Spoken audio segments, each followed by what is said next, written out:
বিদেশি ভ্রমণকারীদের জন্য নতুন ডিজিটাল প্যাকেজ ভিসা চালু করল সৌদি আরব। এর মাধ্যমে একই প্যাকেজে ভ্রমণকারীরা পর্যটন ভিসা আবেদনের সঙ্গে ফ্লাইট, হোটেল বুকিং ও অন্যান্য প্রয়োজনীয় ভ্রমণ সেবা পাবেন।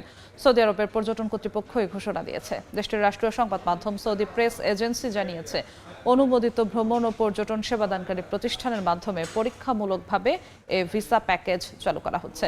আন্তর্জাতিক পর্যটকদের জন্য সৌদি আরবে ভ্রমণ আরও সহজ, সুবিধাজনক ও নির্বিঘ্ন করতেই ভ্রমণকারীদের জন্য এই উদ্যোগ নিয়েছে দেশটি। সম্প্রতি সৌদি আরবের ভিশন 2030-এর অংশ হিসেবে তেল নির্ভরতা থেকে বেরিয়ে নানাভাবে অর্থনীতিকে চাঙ্গা রাখার পরিকল্পনা হাতে নেওয়া হয়েছে।